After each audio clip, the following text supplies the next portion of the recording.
Notre chirurgie, mais après, donc, il faut bien préparer la table chirurgicale, comme vous voyez à ce niveau-là. Donc, pour faire l'acte implanté, il nous faut donc un plateau d'examen contenant miroir, sonde, presse-sel, la seringue d'anesthésie, bien sûr, manche bistouri avec lame. Bon, ici, on a utilisé la lame 15C, la lame 15 courte, deux décolleurs, une cunette parodontale qui est très importante, et le matériel de suture. Et c'est là, donc, on va poser un implant contact de chez Biotech Dental. D'accord? Ça, c'est la boîte complète. Donc, juste un petit aperçu. On va essayer de suivre un protocole de forage qui est vertical, allant du forêt pointeur. D'accord?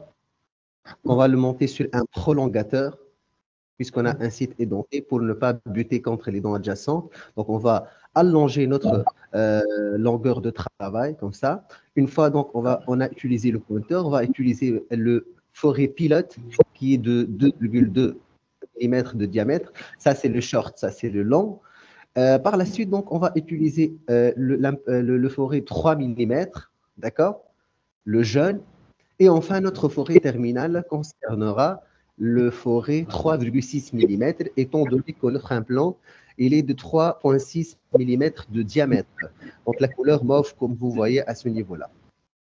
Donc, on va poser une fixture, comme l'a mentionné Dr Martas, de 6 mm de diamètre, 10 mm de longueur. D'accord? Une fois donc on a terminé la séquence de forage, d'accord?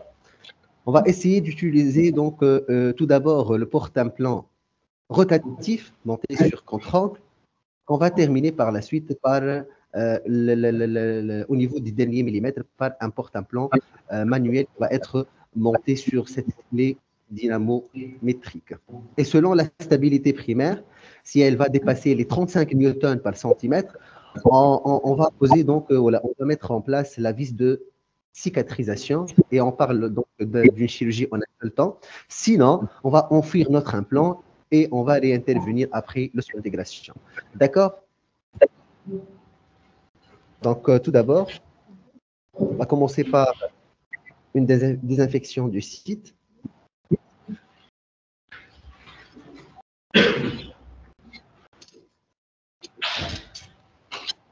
Voilà.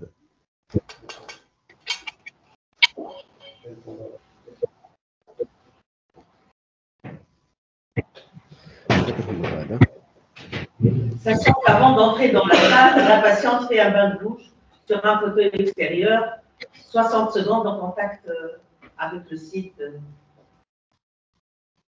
implanté. Est-ce qu'on peut déplacer le curseur, s'il vous plaît? Allez. Tout de suite. Encore à la M1.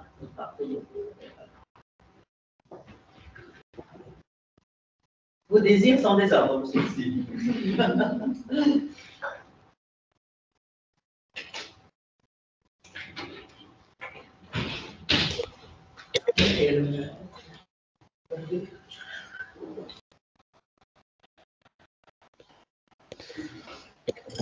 Allez, ouvrez, madame.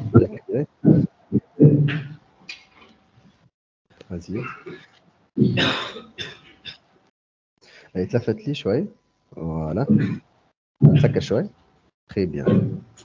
Restez comme ça. Spécialité. Donc, on va commencer par l'anesthésie. Donc, c'est une anesthésie périapicale. Donc, on se dispose de médicaïne, atimine,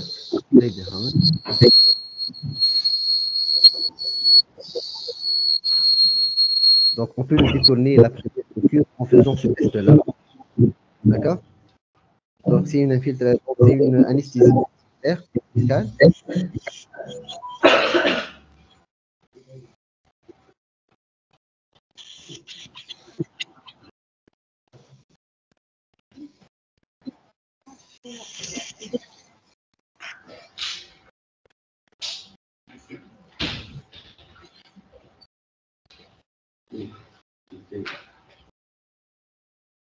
Si vous avez des questions, répondez à bien sûr.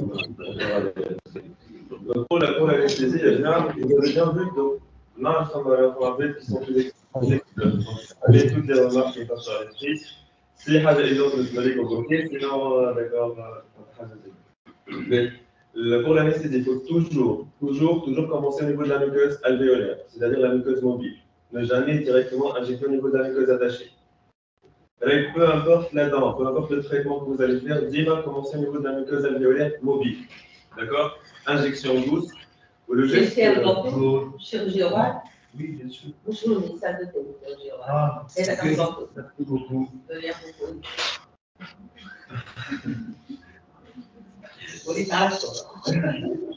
Donc, sinon, pour le petit geste, donc, qu'a fait le petit en injectant, c'est-à-dire donc, le fait de faire bouger les capteurs de la miroir, peu importe ce que vous utilisez, donc c'est pour détourner un peu l'attention du patient. C'est très efficace comme technique. Donc là, le patient ne va plus se concentrer avec le point d'injection, il va plutôt se concentrer avec le mouvement. Il ne va plus sentir la piqûre de l'aiguille. C'est très efficace comme technique, on a ça pour tous les traitements. Voilà, malheureusement. Après, quand le diver va C'est vrai, c'est bon? Donc, on va essayer donc de faire nos incisions, nos tracés d'incision, qui vont être les suivants. Tout d'abord,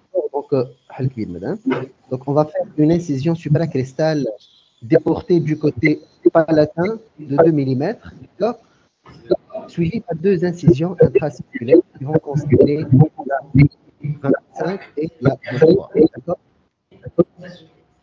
Nos incisions devraient être bien sûr franches et linéaires. D'accord?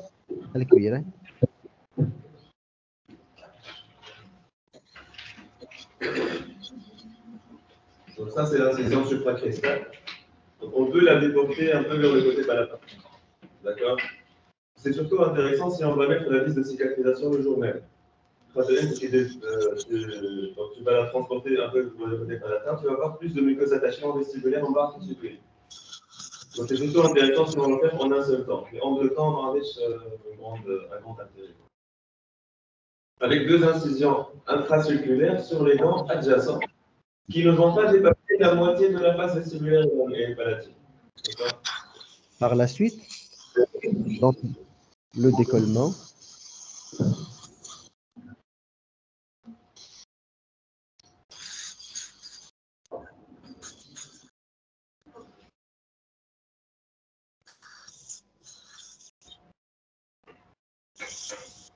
Voilà, il faut bien décoller pour voir donc le profil et la forme de la crête, d'accord?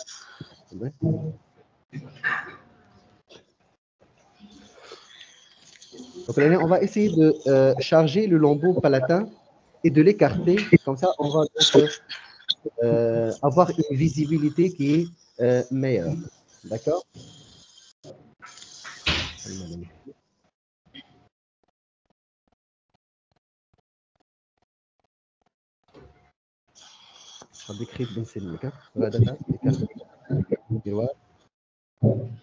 Donc, il va essayer de suturer le lambeau palatin aux dents du côté contralatéral.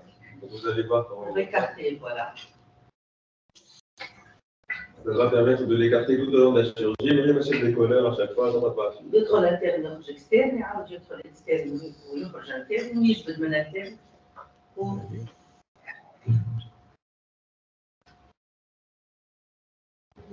Donc là, il est entré sous le point de contact au misial de la 4, de la 14. Je prends.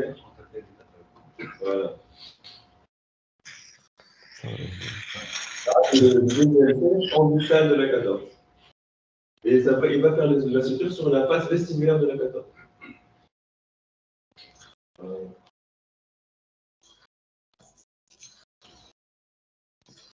C'est surtout intéressant car on a bien sûr un site édenté cuillère. 3-4 dents. Vous imaginez, hein, pendant 2 heures, vous allez tenir l'écarteur, voilà, le décolleur. Ça va fragiliser le lambeau, vous allez pas le chiffrer.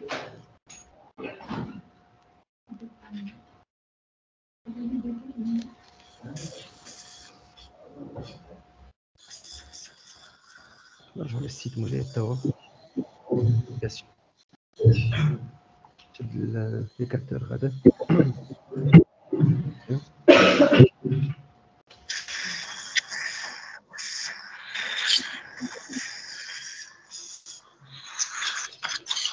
Donc maintenant, quand vous voyez donc la visibilité, donc on peut visualiser donc la totalité de la crête et le profil vestibulaire et le profil palatin. Maintenant, donc, on va essayer de nettoyer un tout petit peu donc, le tissu de granulation au niveau de la crête pigmentée, sous irrigation bien sûr. Comme ça, on va être sûr que notre site est être implanté.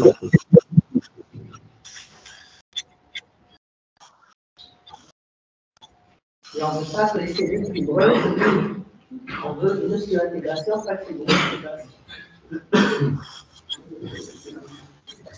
On fait juste un petit comptage de la crête pour enlever tous les tissus fibreux. Je marque le forage, on pose aucun risque. C'est entre l'implant et le. Comme il faut bien couper avant de commencer le forage. Alors maintenant, donc, on va commencer notre séquence de forage. Écran du moteur. L'écran. Donc, on voyait donc le paramétrage. Donc, pour le forage, on va utiliser donc les 1200 tours par minute, d'accord, en utilisant un tore de 50 newtons par centimètre. Par la suite, on va donc le changer, d'accord.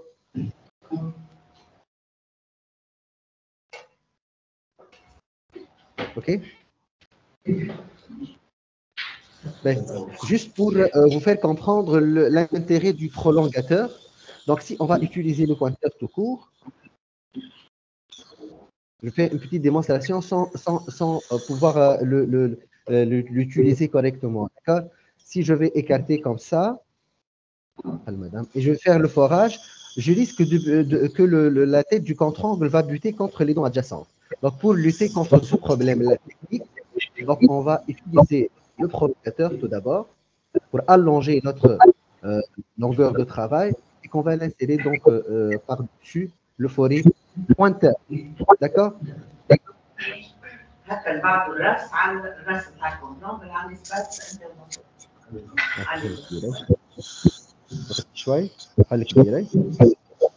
Donc on va mettre en palatin. D'accord.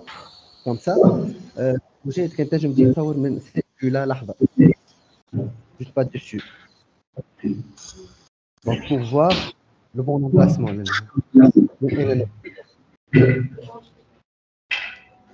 Non. Carrément. Juste, on va perdre un tout petit peu du temps pour vous faire comprendre l'emplacement. Voilà. Donc ça, c'est dans le sens médical. D'accord.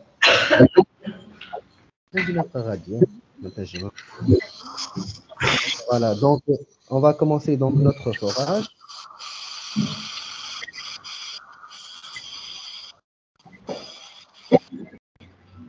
Voilà. Je vais ترجع كان غادي. Allez, ترجع on a utilisé le pointeur, on va changer notre forêt, on va utiliser le forêt pilote. Le forêt pilote, le forêt intermédiaire qui présente presque 2,2 mm de diamètre. Bon, pour la hauteur, si vous voulez, j'ouvre des parenthèses. Donc, la firme Biotech stipule que l'enfouissement, on doit enfiler notre fixture 2 mm en sous-cristal. C'est-à-dire, si je vais poser un implant de 10 mm, il faut forer 12 mm. D'accord. Donc, et le forêt short, court, le forêt court, donc ce forêt court-là, donc présente plusieurs graduations. La première, c'est 6 mm, par la suite 8, par la suite 10, et enfin 12. D'accord. Si je vais poser un implant de 10 mm, d'accord, il faut utiliser toute l'extrémité active de ce forêt-là. Mais tout d'abord, il faut juste entrer de 6 à 8 mm pour pouvoir juger notre axe et pour pouvoir le corriger dans le cas échéant. Donc, si le cas il est erroné, on peut le modifier. Donc, vous faire comprendre ceci-là. Donc, lorsque je suis en train de travailler, d'accord? Donc, en gros, ce qu'il a dit, c'est qu'à la fin, je dois arriver à 12 mm de forage. Allez, on va en faire un plan de 2 mm ou un plan de 10. D'accord? Mais au niveau du pourcentage du forage pilote, il va juste forer 6 à 8 mm. Pour pouvoir vérifier l'axe de forage avec les indicateurs de direction, on va utiliser juste après, et éventuellement le corriger, comme une correction en fait. Ça, c'est l'indicateur de direction. D'accord? Donc, on va le faire entrer ici. D'accord? Donc, mon axe est un tout petit peu distallé, étant donné que, je ne sais pas, est-ce que vous avez compris, vous l'avez remarqué ou non, sur la coupe curviligne panoramique du cone beam, on a une petite distalisation des apex de la canine et surtout de la canine. Donc, c'est pour cela qu'on a mobilisé un tout petit peu l'axe de notre implant qui devrait être distal pour être parallèle à la canine. D'accord? Donc, dans le sens vestibulo-lingual, il est bien. D'accord? Dans le sens distal, kiff. Donc, je vais maintenir mon axe de forage. Je termine toute la longueur du travail. Donc, juste pour vérifier l'axe de l'implant, il faut le vérifier dans deux axes, vestibulo-lingual et le milieu du corps. Le vestibulo-lingual, vous le vérifiez. Donc, généralement, si j'ai des dents adjacentes, les deux l'indicateur de direction omet le sillon central de la dent adjacente. Donc, dans la région qu'on a le mot faux, le sillon central, non, et donc vous savez très bien ce que c'est. Donc, les deux indicateurs par rapport au sillon. D'accord? Sans mésiodistal, il faut toujours regarder dans une vue vestibulaire. Il faut donc bouger la tête du patient de façon à ce que le patient ait un vestibulaire ou une chose à l'inclinaison des dents adjacentes.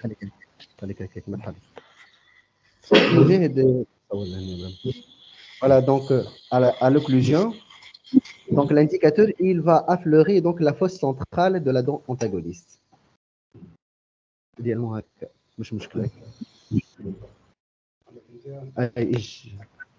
voilà. Voilà,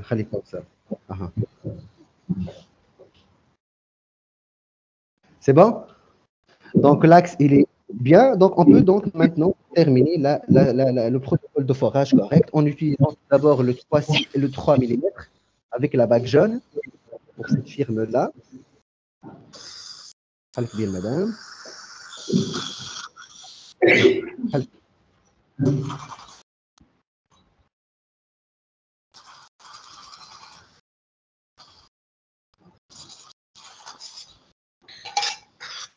Et enfin, on va arriver donc à notre forêt terminale de 3,6 mm.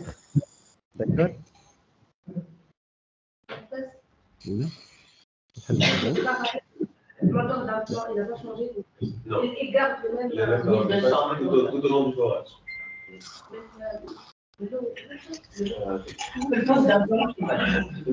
Maintenant, donc, on va changer le paramétrage. On va utiliser les 45 tours par minute, les 50 pratiquement tours par minute, avec un torque de 45 newtons par centimètre. D'accord?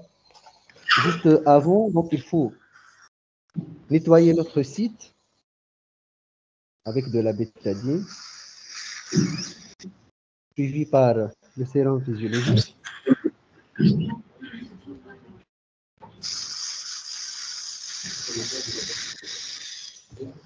Et notre astuce, s'il vous plaît, lors du forage, un petit geste à faire, c'est de pouvoir nettoyer les quelques fibres qui vont être attachées au niveau du portillon du puits de forage. D'accord? On peut utiliser une cuillère parodontale.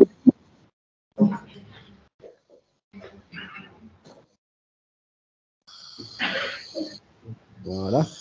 Donc le puits il est saignant, et bien. Voilà.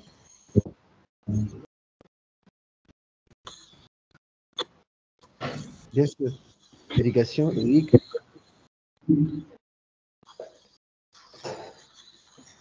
C'est bon.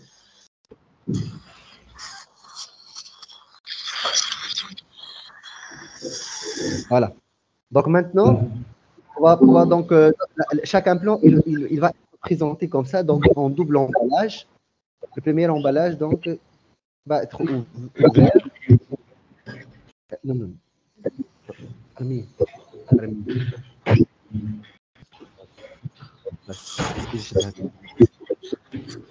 Donc ça c'est en double emballage stérile, comme vous voyez. Donc ça c'est l'implant 3/6 ça c'est la vis de couverture et la fixture. Donc on va pouvoir donc ouvrir comme ça, donc tout est stérile.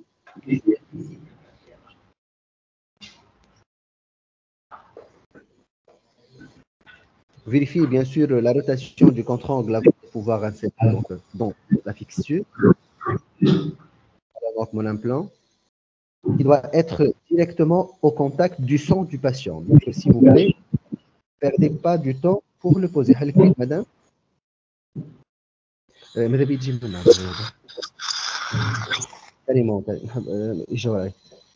On attend bouger pour une meilleure prise. Voilà. Et par la suite, donc, on va insérer notre fixture doucement, comme ça.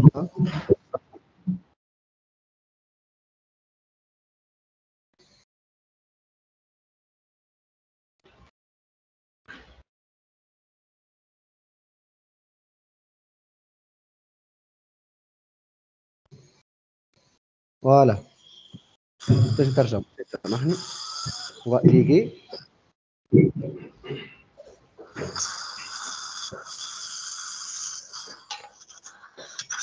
Donc, on peut mesurer bien sûr le torque du mon implant. Déjà, puisque j'ai foré 12 mm, il est déjà en sous-cristal. D'accord? Mais je peux mesurer donc le torque grâce à cette clé dynamométrique au niveau de laquelle on va afficher donc des niveaux de torque. Ça, c'est le 10, 20, 30, 40. À ce niveau-là, donc, c'est 15, 25, 35, 40. Donc, la limite 35, c'est la limite de la bonne stabilité primaire. Si je dépasse les 35, c'est que mon implant, il possède une bonne stabilité primaire, comme je l'ai mentionné hier. Cette stabilité mécanique, d'accord? Donc, si j'arrive à ce niveau-là, il va y avoir donc une coudure de cette clé dynamométrique. D'accord? Donc, bien sûr, vérifiez la clé donc, dans le sens in, out. In, c'est-à-dire vissage, out, dévissage. D'accord? Donc, in.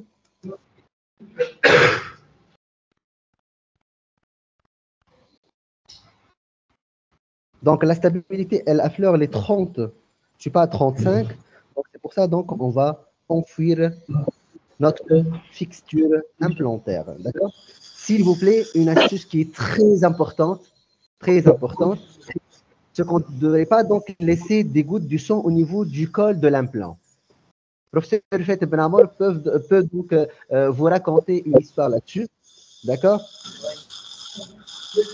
Dans le sang, on a une composante qui est une véritable colle. D'ailleurs, les marins, quand le bateau était déchiré, ils prenaient du sang pour colmater la brèche pour que le bateau ne coule pas quand c'est en caoutchouc.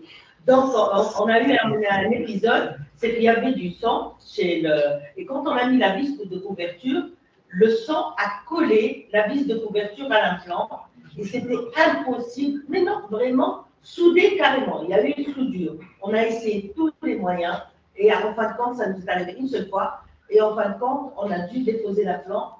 Donc, on a fait une transplantation. C'est pourquoi il faut vraiment bien nettoyer le sang et ne pas laisser du sang à l'intérieur du pas de vis de l'implant et pour qu'il n'y ait pas ce sac incident. Ça arrive surtout avec les patients qui ont des problèmes de coagulation, etc. Voilà. Donc, quand vous voyez, donc, la limite, elle est en infra-osseux de 2 mm.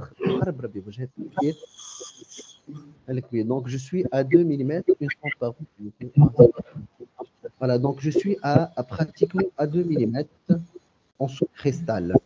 Comme ça, on a épargné un contact entre la fixure et l'os cortical. On a dit que l'os cortical, il n'est plus vascularisé. Et là, il possède la caractéristique, une fois donc il est en contact avec une petite pression, il va se résorber. Donc, on va laisser mon implant en contact avec l'os spongieux seulement. D'accord? Donc, par la suite, il me reste donc que les sutures. Donc, je vais couper ça tout d'abord. Je vais essayer là.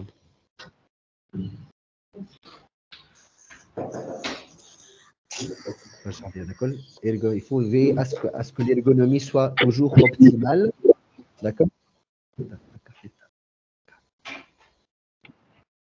Donc, puisque j'ai utilisé le fil de suture tout d'abord pour charger le lambeau palatin, donc il suffit de mettre du sérum physiologique sur une compresse de gaz et nettoyer et humidifier donc le fil.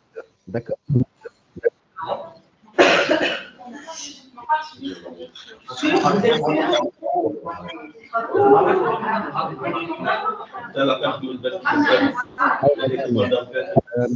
Là, tu dois changer vos lunettes, Varley.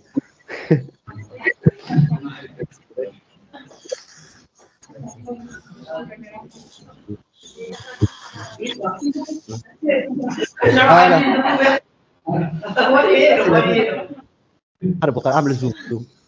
C'est bon? C'est bon؟ نحلها نعاود نفكرها. تورنيفيس لحظة برك. باهي ما يسالش لحظة برك. Voilà. لا ما يسالش باش نخرجها نعاود نعمل إيديكاسيون سي با كراف. تيم سلابيم. Mais t'as oublié de voyer du sang, donc il faut irriguer de nouveau. Donc, fini. Voilà.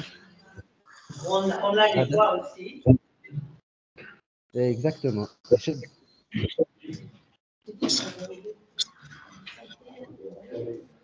Voilà donc le nettoyage de la vis de couverture.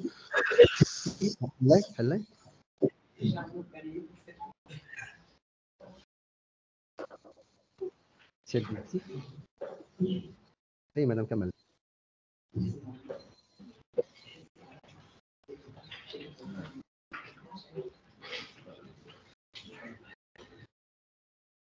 Voilà.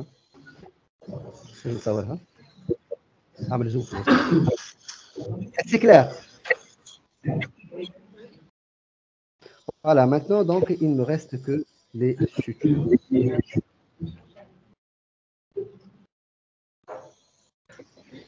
Pressé. Oui, non, un biche.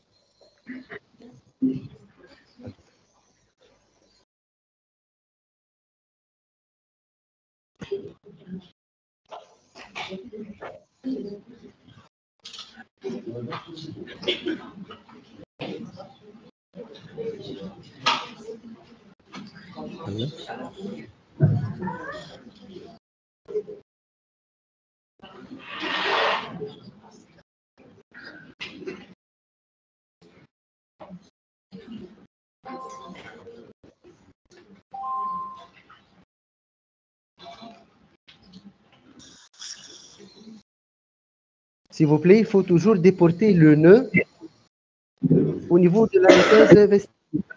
Comme ça, on va donc être sûr que le nœud, puisqu'il va accumuler de la plaque bactérienne, ne va pas entraver la cicatrisation de notre plaie au niveau supracrestal. D'accord? Donc, toujours, il faut déporter le nœud de la suture sur une muqueuse qui est saine, non pas sur le trait de l'incision. D'accord?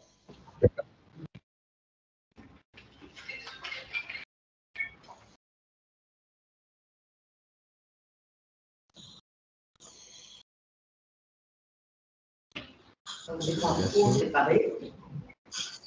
Le module prochain, vous allez faire tous les points.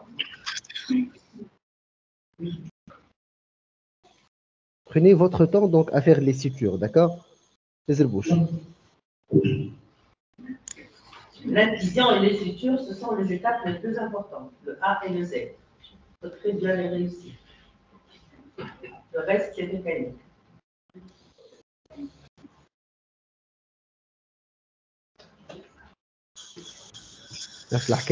Si je ferme au niveau de la plaie, faire ce geste-là, faire une petite rotation et le nœud va venir avec vous.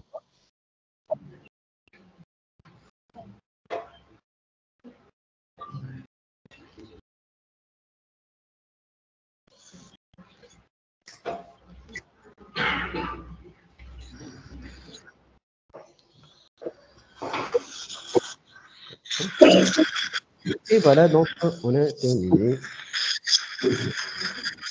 On va faire donc la compression pour rapprocher les berges, pour initier le phénomène de la cicatrisation. Et voilà donc notre résultat final. Voilà. Y a-t-il des questions? On va donc terminé. Voilà. Les recommandations.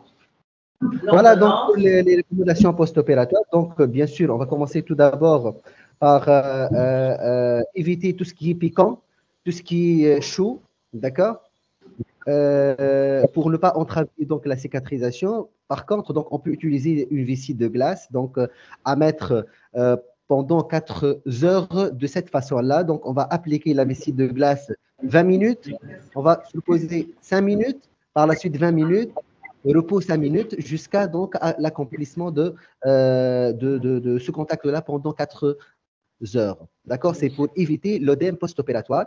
Donc, pour ce cas-là, c'est une chirurgie qui est très basique, qui est très simple, qui ne demande pas pratiquement les 15 minutes si on la maîtrise. D'accord?